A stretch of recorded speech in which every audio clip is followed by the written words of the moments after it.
오늘 말씀의 제목은 아름다운 문안입니다. 아름다운 문안. 문안한다라고 하는 것은 찾아본다, 찾아뵙는다 하는 그런 뜻이 있습니다. 바울이 디도에게 이제 개인적인 그런 부탁을 하지요. 개인적인 부탁. 내가 이제 니고폴리에 거기 가서 이 겨울을 지내고 난 다음에 그 다음 행보를 옮길 것이니 너도 속히 나에게 좀 와라. 니고폴리로 와라. 그런데 아무 때나 올 것이 아니라 내가 사람을 보내겠다. 그러면 그 사람이 교회에 도착하면 그 사람들에게 교회의 모든 문제를 맡겨놓고 너는 이 니고볼리로 나를 찾아와 다오 그렇게 부탁을 하면서 지금 그 그레데 섬에 있는 복음의 동역자들은 먼저 좀 나에게 보내달라. 그래서 아볼로 그리고 세나 이런 사람들을 미리 바울에게 보내달라고 하는 그런 개인적인 그런 부탁을 하는 것까지 우리가 살펴보고 마지막 이제 서신에 인사를 하는 거죠. 마지막 인사. 근데 그 마지막 인사의 내용이 참 독특하면서도 우리에게 생각할 수 있는 그런 거리를 주고 있습니다. 여기 보면 디도에게 이 편지를 마지막 이제 정리하면서 나와 함께 있는 자, 그는 지금 바울과 함께 같이 다니면서 이 복음 사역을 하고 있는 그런 동역자들을 얘기하는 거죠. 그런데 지금 바울 곁에만 있는 게 아니라 또 바울이 심어놓은 여러 사람들이 있고 또 바울의 이 선교 그 행전을 따라 늘 관심을 기울이고 있는 그런 사람들도 있는데 그런 모든 사람들을 지칭해서 나와 함께 있는 자라고 그렇게 사도 바울은 얘기하고 있어요. 그래서 나와 함께 있는 모든 자가 다 너에게 문안한다. 디도 너에게 문안한다. 그렇게 얘기를 하고 있습니다. 자, 디도가 바울에게 편지 받은 것만도 참 뿌듯하고 마음에 막 위로가 되고 힘이 될 텐데 이 바울과 함께 이 복음 사역을 하고 있는 그 사람들도 디도에게 관심을 가지고 있고 디도가 어떤 문제들을 지금 겪고 있겠구나 생각하면서 걱정해주고 또 기도해주고 또 관심을 가져주고 하는 이런 것들이 느껴지는 그런 표현이죠. 이 표현은. 그래서 디도가 내가 지금 이 그레데 섬에서 남모를 그럴 아픔과 이 어려움 속에서 고군분투하고 있는 것처럼 그렇게 생각했는데 여기저기 사방으로 흩어진 복음의 사역자들이 자기 맡겨져 있는 바 위치에서 나와 같은 이런 복음의 사역을 감당하고 있지 하는 그런 생각도 들 뿐 아니라 그런 사람들도 나에게 이렇게 관심을 가지고 있다고 그렇게 소식을 들었을 때 이 디도가 얼마나 용기가 백배했을까 하는 그런 생각도 해볼 수 있습니다. 그런데 사도 바울이 이 바울 사도와 함께하는 자들이 다 너에게 문안하니 그래 놓고는 믿음 안에서 우리를 사랑하는 자들에게 너도 문안하라 그렇게 얘기를 하고 있어요.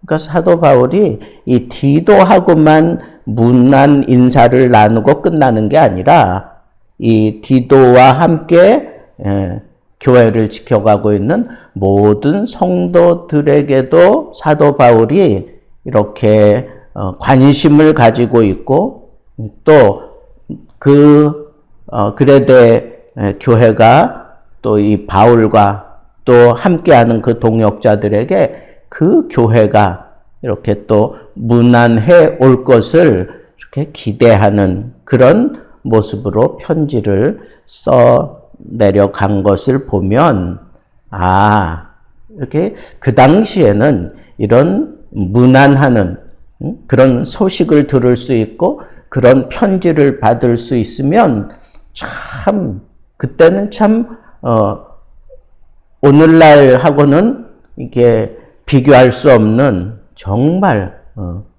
흐뭇한 그런 마음도 있지만 막 용기 백배할 수 있는 그런 힘도 그 편지를 받아보고 읽어가면서 얻을 수 있었겠다 하는 그런 생각도 해보게 되는 것입니다. 그래서 이 문안이라고 하는 것은 일방적으로 한쪽으로만 계속해서 하면 그 문안의 감도가 이렇게 잦아질 수밖에 없어요. 근데 서로 그 문안을 하게 되면 그러면 힘도 되고 위로도 되고 격려도 되고 막 그럴 것 같아요. 그러니까 제일 중요한 건 문안, 아름다운 문안에서 가장 중요한 건 뭐냐 하면 소통한다는 거야. 서로 소통한다는 거예요. 한쪽에서만 계속 편지를 쓰는 게 아니라 그 편지 내용을 받았으면 거기에 대해서 이렇게 또 답신을 해주면서 이렇게 서로 그 사역을 떨어져 있지만 같이 이렇게 풀어가는 그런 모습으로 사는 게 그게 그 당시에 문안이겠다 하는 그런 생각을 해보는 겁니다. 저는 이 카톡 이런 거에 대해서 이렇게 익숙하지 않아요. 할 줄 모르는 건 아니지만 이렇게 친구들도 아니면 여러 가지 문제들로 이렇게 안부를 전해오기도 하고 나한테 이런저런 얘기를 물어보기도 하고 그러면 거기에 대해서 제가 즉각 이렇게 답신을 해주지 못해요. 근데 저는 그냥 그런 공개적인 그런 내용만 그렇게 인지하고 가면 되지 그런 생각인데 또 상대방은 또 그게 그렇지 않은가 봐요. 그래서 왜 아무런 그런 답신이 없느냐고 그렇게 핀잔도 가끔 듣는데 지금 오늘 말씀을 이렇게 묵상하면서 그래 이 문안은 서로 하는 거지 하는 그런 생각이 드는 겁니다. 그런데 여러분 사도 바울이 이렇게 서로 내가 이렇게 문안한다. 나와 함께하는 동역자들이 문안한다. 그러니 너도 문안해라. 그렇게 요청하는 것을 이렇게 보면서 이 문안이라고 하는 건 서로 주고받는 그 문안을 통해서 시너지 효과가 나고 그렇겠다 하는 생각이 들었습니다. 그래서 앞으로는 카톡이든 뭐든 저한테 어떤 문자를 남기고 그러면 거기에 대해서 최선을 다해서 즉각적으로 그렇게 뭔가를 남기는 그런 노력을 좀 쏟으며 살아야 되겠다 하는 그런 생각도 들었습니다. 그런데 두 번째로 중요한 것은 이렇게 서로 문안하는 게 아름다운 문안이지만 사도 바울이 요청하는 아름다운 문안이 되기 위해서는 믿음 안에서 하라는 거예요. 믿음 안에서. 여러분, 교회 이름을 가지고 이렇게 무슨 우리가 어떤 톡을 하고 뭘 하든지 할 때 거기서 우리가 믿음 안에서 하는 것, 이게 참 중요하다는 거예요. 아주 정말 개인적으로 뭐 사랑하는 사람끼리 아니면 가족끼리 뭐 그런 문안을 하고 그런 톡을 하고 그럴 때에는 정말 개별적으로 뭐 이런저런 얘기, 있는 얘기 없는 얘기 뭐 잡다한 얘기들 다 해도 괜찮지요. 그러나 교회 공동체 안에서 이루어지는 그런 공간에서는 우리가 꼭 기억해야 될 것, 믿음 안에서 하라는 거야. 믿음 안에서. 제가 이 카톡 같은 거에 대해서 답글 달고 뭐 이러는 걸 왜 내가 이렇게 등한히 하며 살았을까 하는 생각해 보니까 예전에 우리 잘 아는 선배 목사님이 목회를 참 잘하고 계셨는데 그 카톡 하면서 거기다가 개별적으로 뭐 목사님이니까 뭐 권사님이나 아니면 뭐 이런 사람들에게 그냥 사랑합니다 하는 그런 표현을 이렇게 자주 했어요. 근데 그게 뭐가 문제가 됐느냐 하면 그 당사자는 그게 문제가 안 되는데 그 톡을 본 남편이나 아니면 다른 아주 친구나 이런 사람들이 볼 때는 그게 이상하게 보였던 거예요. 그리고 그게 때문에 뭐 이상한 뭐 썸씽이 있는 거 아닌가 뭐 이런 식으로 막 오해를 하고 실제로는 그런 게 아닌데 그게 다 그런 게 아니라는 게 드러났는데도 불구하고 그 목사님이 거기서 결국은 목회를 못하고 사임하고 다른 데로 가버리더라고요.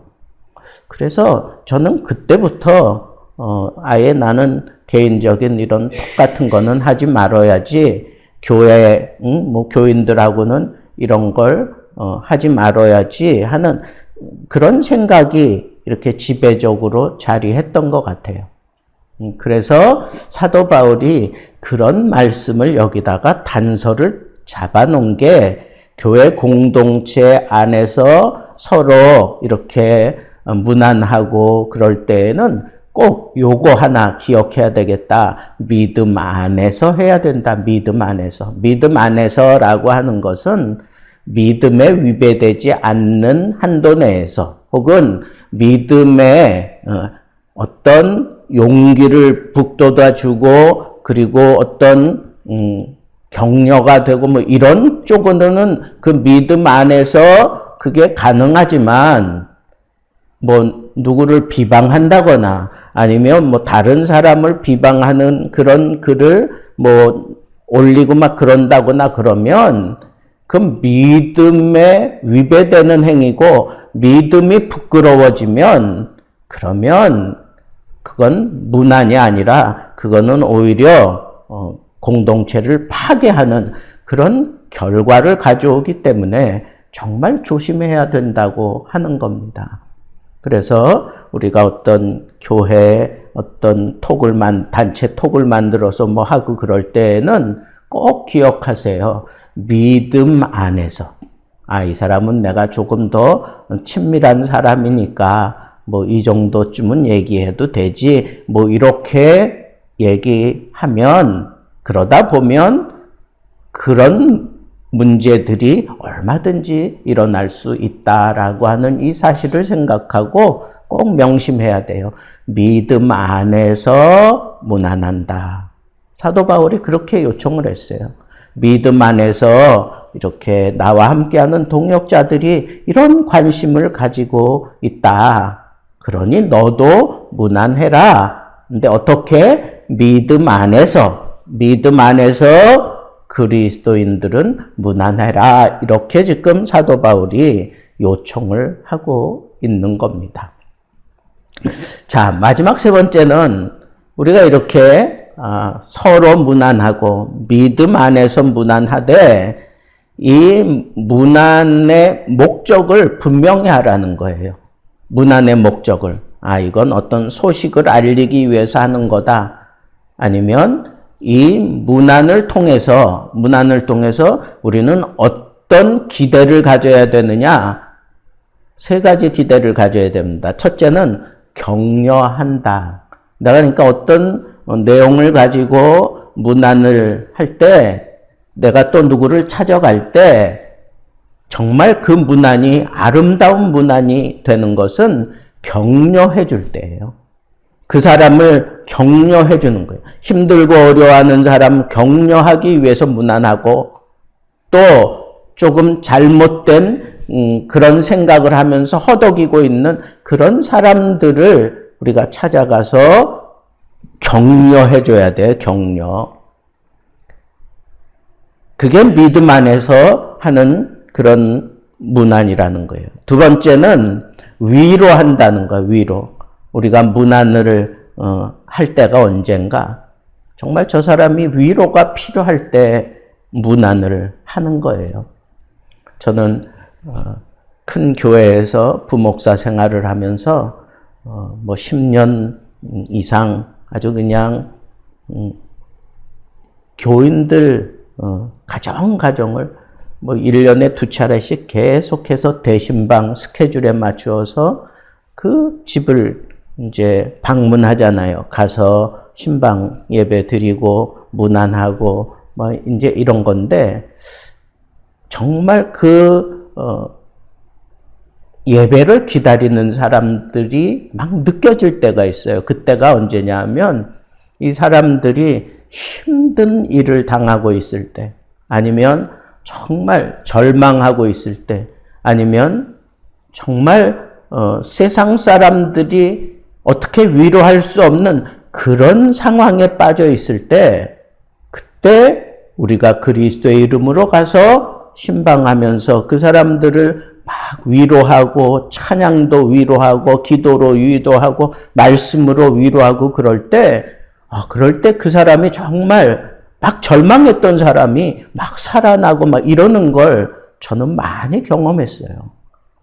문안에 목적이 분명해야 되는데 정말 위로가 필요할 때에는 우리 문안하는 것을 게을리하지 말고 열심히 문안해야 되겠다 하는 생각이 들고 한 가지 더 믿음 안에서 이렇게 문안할 때 어떤 목적을 가지고 하느냐 이 서로 문안하는 사람들 서로 섬겨야 돼요.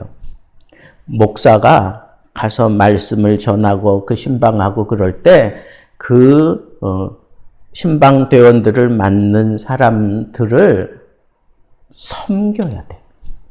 신방대원들이 다 같이 섬기는 마음으로 그 가정에 들어가야 돼요. 그러면 그 사람들이 은혜를 받아. 그런데 그냥 형식으로 때우듯이 그렇게 하거나 아니면 나는 너희 집에 이렇게 신방 온 사람이야. 너는 신방 받아야 되는 사람이야. 무슨 어떤 그런 계급 의식 같은 그런 생각을 가지고 아니 그런 생각이 없어도 그런 식으로 행동하면 아무리 좋은 설교를 하고 아무리 뭐 힘차게 찬양을 해도 그 사람들이 은혜를 못 받아요. 그러니까 신방 가는 사람도 문안하는 사람도 문안 받는 사람도 서로 동일한 자세, 어떤 자세? 섬기는 자세로 문안하고 문안을 받아야 돼요.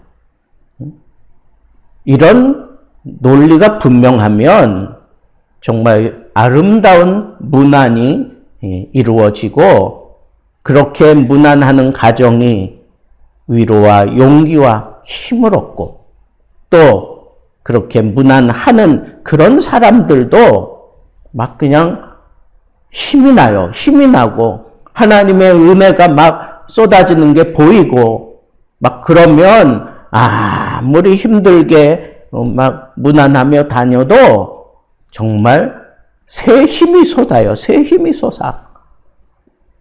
이게 참 문안의 아름다운 힘입니다. 힘. 그래서 저는 이렇게 문안은 정말 아름다운 힘이다라고 그렇게 제 마음속에 이렇게 자리 잡고 있습니다. 그래서 사도 바울이 우리에게 이렇게 보여주는 이 아름다운 문안을 통해서 우리는 정말 문안을 잘하는 사람 되어야 되겠다. 그래서 어떻게 하라 그랬어요? 서로 문안해라. 둘째는 믿음 안에서 문안하라. 셋째는 문안의 목적을 분명히 하면 그 결과로 격려 통해서 힘을 얻고 위로를 통해서 그 위기를 극복하게 되고 그리고 섬김을 통해서 우리가 영적으로 더욱 단단해지는 그런 열매가 맺어진다고 하는 이 사실을 꼭 명심하시고 여러분들은 아름다운 그런 문안의 삶을 살면서 하나님을 영화롭게 하고 복음을 충만하게 하는 그런 아름다운 문안의 사신들 다 되기를 우리 주님의 이름으로 축복합니다.